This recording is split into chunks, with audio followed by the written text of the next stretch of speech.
In this part, I want to talk about the roadblocks. Now, in this particular segment, I want to talk about distance, because this is going to be really important for you to understand. I want to start this conversation by helping you as an IA be aware of some of the roadblocks that can keep you from being helpful in trying to help your spouse heal. Now, as a side note, I'm using the word spouse intentionally. IA is not a gender, race, socioeconomic, or religious discrimination.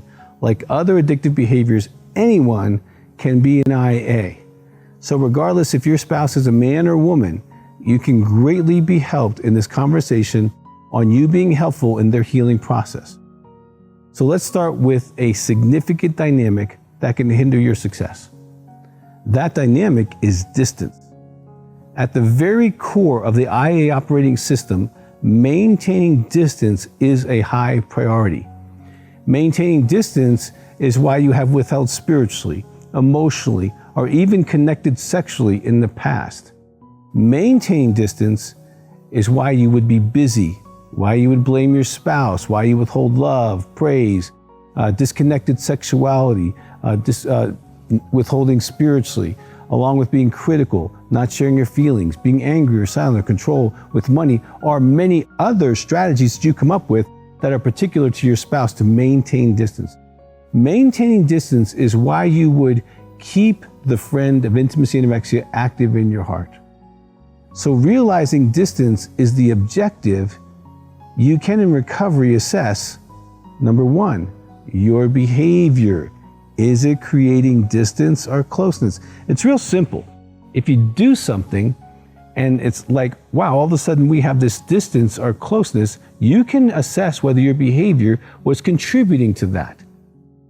Number two, your narratives, the stories you tell about your spouse. Are the stories you're believing and telling, are they creating distance or are they creating closeness? Is your spouse wonderful, amazing, and patient and kind? That's going to create closeness. If he or she is, impatient and rude and abrupt and terrible and mean and angry, well, that narrative is not going to make you feel close to them. Number three, your intentions. These are harder to discern. But did you intend to push that situation so there's more distance? Did you bring up a topic that didn't need to be covered so that you could have an argument? You need to look at what you're doing, why you're doing it, but look at how it's creating in the system either closeness or distance. With one simple question, you can determine if you are distance making with your spouse. Is what I am doing, believing, creating more closeness or more distance? Now be especially aware of these if you are getting really close to your spouse. If we're getting close, all of a sudden we're making a left turn.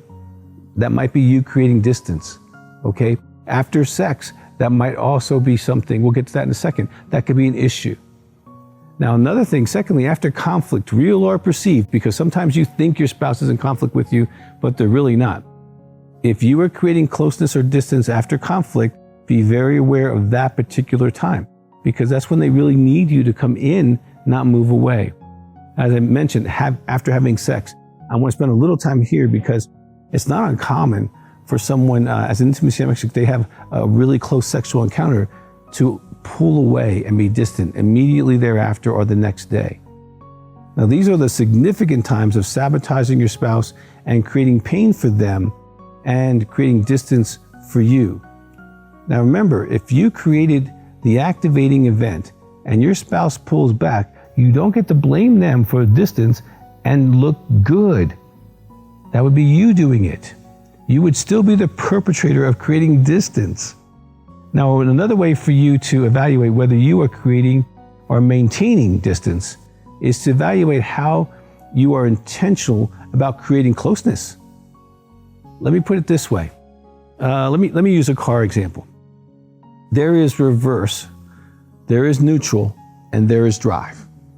1, 2, 3, 4. Like I have a Jeep, you can, they have those little numbers on them, right? Now, reverse gear is when you are actively being IA.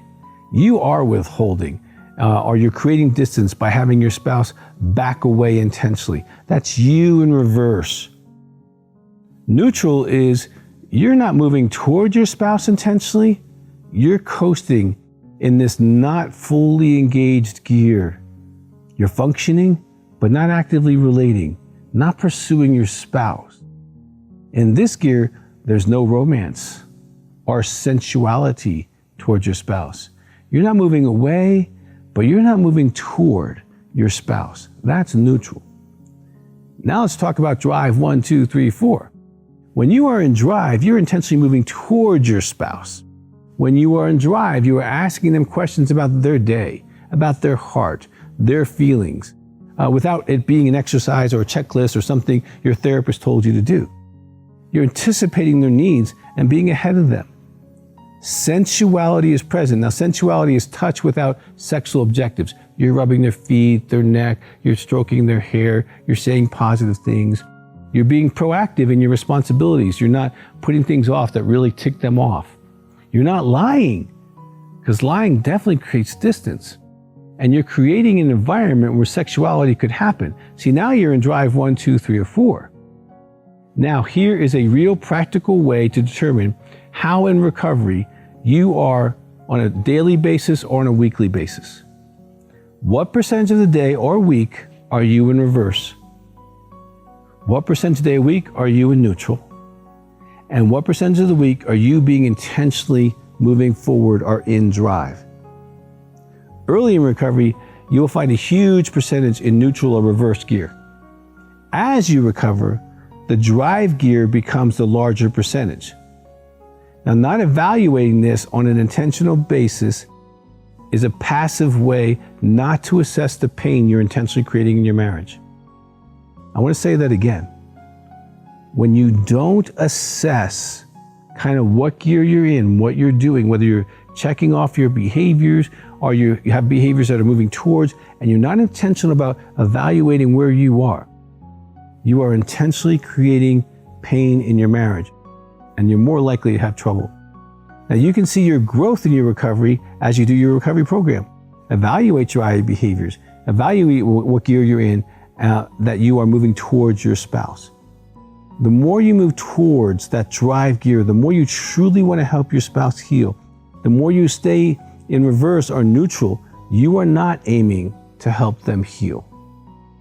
Your evaluation and honesty will help you so much in your goal to help you heal or be a part of the healing of your spouse from the pain, the trauma that the intimacy anorexia has caused your spouse.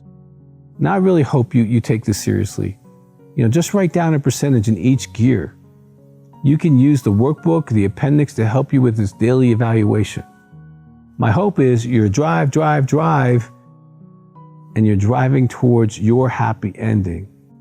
Distance is a big issue, probably the one you really have to keep track of.